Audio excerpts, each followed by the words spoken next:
Kita akan membahas yang pertama, bagaimana inner child itu bisa muncul ya. Jadi kita sudah mengelompokkannya menjadi beberapa jenis. Yang pertama ada trauma masa kanak-kanak.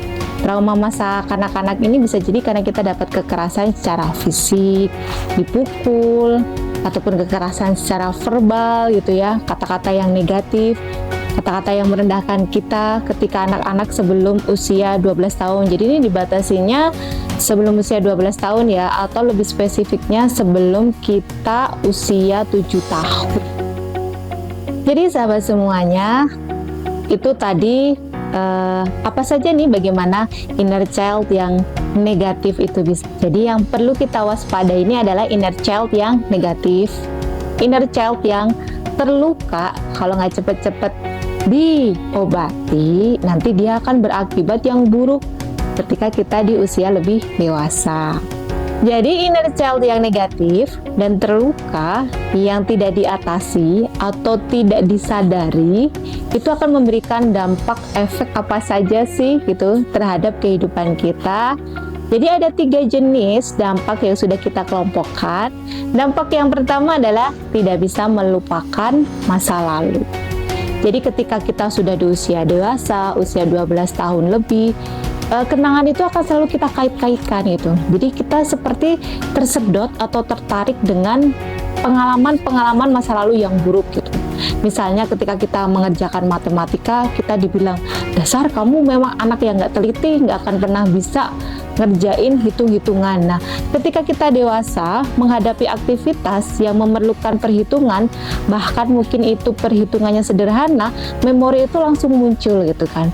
Seolah-olah masih terngiang-ngiang, oh iya bener nih, aku memang nggak teliti ya, memang nggak bisa hitung-hitungan, dan itu dipercaya oleh diri kita, oh iya benar. Nah, itu membuat kita tidak mudah ya untuk melupakan masa lalu gitu ya.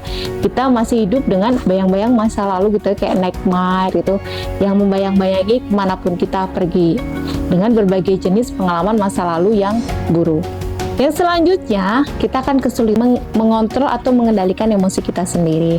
Seperti yang kita ketahui semua ya sahabat, kita berimajinasi nih, ada anak-anak di depan kita. Nah, anak-anak ini kan sifatnya memang dasarnya mereka emosional ya.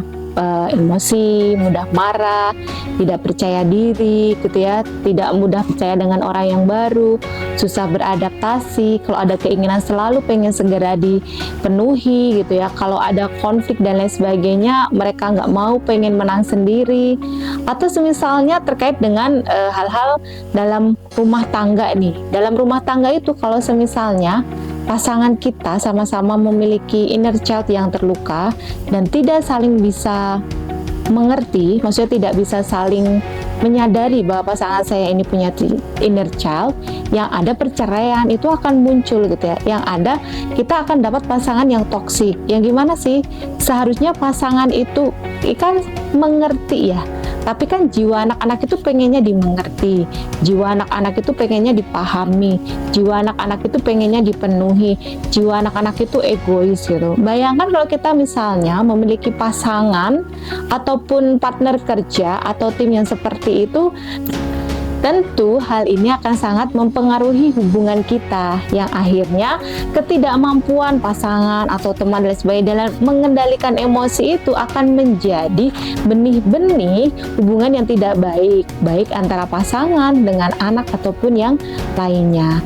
Dan terkadang orang itu bisa menyadari, ya kok saya gampang marah banget sih, kok saya gampang emosional banget, kok saya gampang baper sih, padahal saya tahu nih saya nggak harusnya bersikap seperti ini. Berarti logika dewasanya udah menerima nih, tapi ada dalam dirinya ini ya, inner child yang terluka itu yang belum dibereskan, belum dibuat berdamai, belum diislahkan lah dengan kondisi kita yang dewasa, itu akan membayangi, dan tadi akan menjadi suara-suara yang muncul gitu ya, akan menjadi mendrive kita gitu ya, mendrive di dalam jiwa kita ini untuk bersikap tadi pengen menang sendiri, pengennya dimengerti, pengennya dipahami, nggak mau mengalah, egois, dan yang lain sebagainya.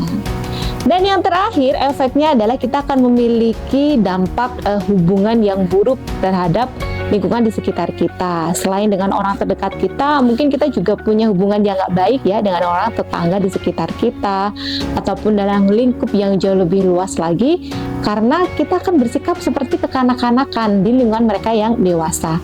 Karena pada dasarnya orang ini dia pengennya kan saling dimengerti ya, karena ada banyak inner child yang lain. Nah, sesama anak kecil dan inner child ini ketemu walaupun tubuhnya orang dewasa, pasti akan terjadi ya percekcokan lah. Ibaratnya ketika kita ngeliat anak kecil, mereka meributkan sesuatu hal yang sepele, yang remeh-temeh, masa hal seperti itu diributkan.